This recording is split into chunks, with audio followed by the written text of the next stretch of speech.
ഊട്ടിയിലെ toy train യാത്ര. എത്ര പ്രാവശ്യം ഈ ട്രെയിൻ യാത്ര നടത്തിയെന്ന് എനിക്ക് തന്നെ നിശ്ചയമില്ല. ഓരോ പ്രാവശ്യം കയറുമ്പോഴും എൻ്റെ മനസ്സൊരു കൊച്ചു കുട്ടിയെപ്പോലെ ആദ്യ യാത്ര എന്ന പോലെ ആവശ്യത്തിലാണ്.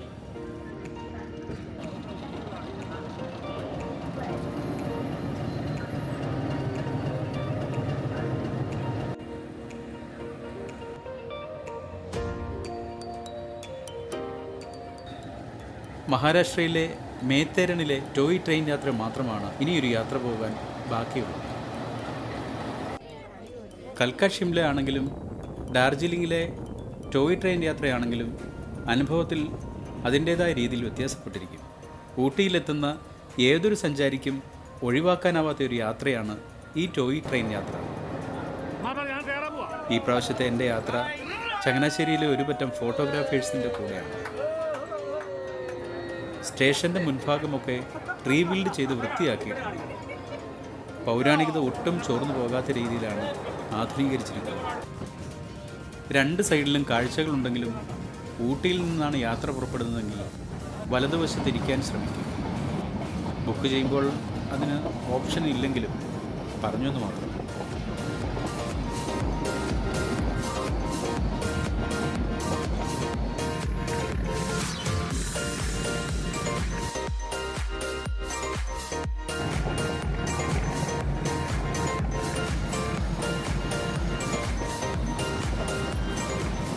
അവിസ്മരണീയമായ ഒരു യാത്ര.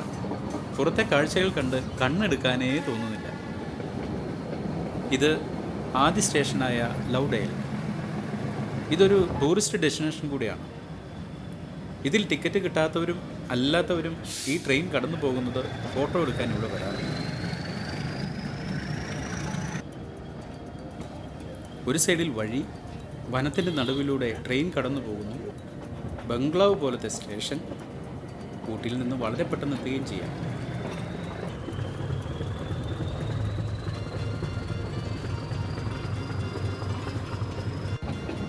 ഒരു കാലത്തെ എഞ്ചിനീയറിംഗ് വിസ്മയം എന്ന് തന്നെ പറയാം. ഈ റെയിൽ നിർമ്മാണത്തെ ഇന്നത്തെ പോലെ ഒരു ആധുനിക സൗകര്യവും ഇല്ലാതിരുന്ന സമയത്ത് കാടുകളും മലകളും കടന്നാണ് ഇതിൻ്റെ നിർമ്മാണം എന്ന് പറയുന്നത്. 1899 നിർമ്മാണം ആരംഭിച്ച് 1908 നിർമ്മാണം പൂർത്തീകരിക്കുകയാണ്. ആദ്യം പൂർത്തീകരിച്ചത് മേട്ടുപ്പാളയത്തിനും കൂനൂരിനും ഇടയിലാണ്. 208ഓളം വളവുകൾ, 16 തുരങ്കങ്ങൾ, 250ഓളം പാലങ്ങൾ, ഇതെല്ലാം കടന്നാണ് ഈ റൂട്ട് കംപ്ലീറ്റ് ചെയ്തിരിക്കുന്നത്. ഈ റെയിൽവേ ലോക പൈതൃക പട്ടികയിൽ ഉൾപ്പെടുത്തിയിരിക്കുന്നു. 46 കിലോമീറ്ററാണ് ഊട്ടിയിൽ നിന്നും മേട്ടുപ്പാളയം വരെയുള്ള ദൂരം. എന്നാൽ സമയക്കുറവ് മൂലം ഞങ്ങൾ സഞ്ചരിച്ചത് ഊട്ടിയിൽ നിന്നും കൂനൂർ വരെയാണ്.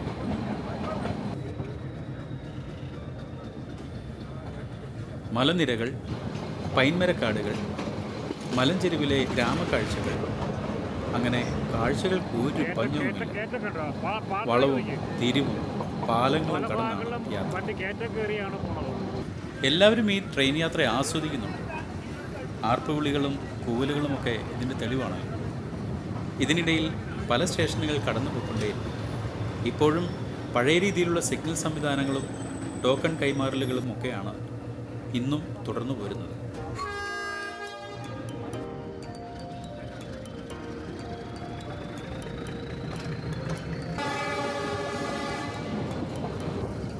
അങ്ങനെ കൃത്യസമയത്ത് തന്നെ കൂനൂരിലെത്തി. ഊട്ടി പോലെ തന്നെ നല്ല പ്രകൃതി ഭംഗിയും കാഴ്ചകളുമുള്ള സ്ഥലം തന്നെയാണ് കൂനൂർ.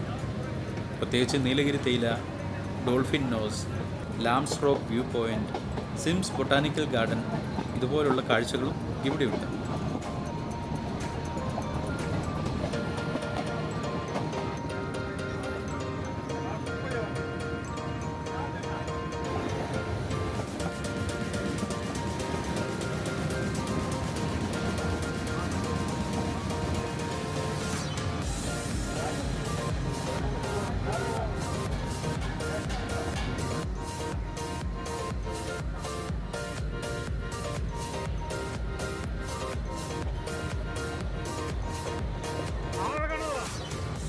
കൂനൂർ സ്റ്റേഷൻ പ്ലാറ്റ്ഫോം പൗരാണികത നിലനിർത്തി ചില മാറ്റങ്ങൾ വരുത്തിയിട്ടുണ്ട്.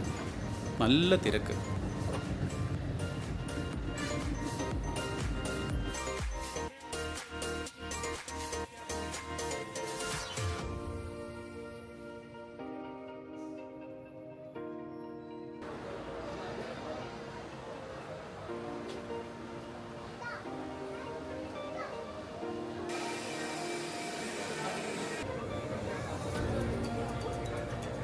ഇവിടെ എൻജിൻ ഡിറ്റാച്ച് ചെയ്ത് സ്റ്റീം എൻജിൻ പിടിപ്പിച്ചാണ് മേട്ടുപ്പാളയത്തിലേക്ക് പോകുന്നത്.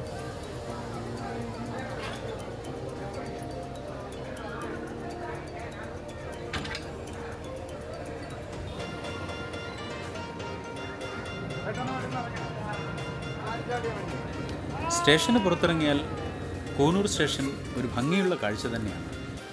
ബ്രിട്ടീഷുകാരുടെ കാലത്തെ കൊളോണിയൽ ബിൽഡിംഗ്, സമീപം ധാരാളം ഹോട്ടലുകൾ, കച്ചവട സ്ഥാപനങ്ങൾ, ആകെ ഒരു തിരക്ക്.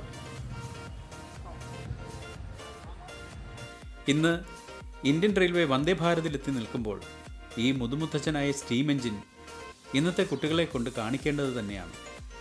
അതിൻ്റെ ഒരു ശബ്ദവും പുക ചീറ്റുന്നതും വെള്ളം നിറയ്ക്കുന്നതുമൊക്കെ ഒരു കാഴ്ച തന്നെയാണ്.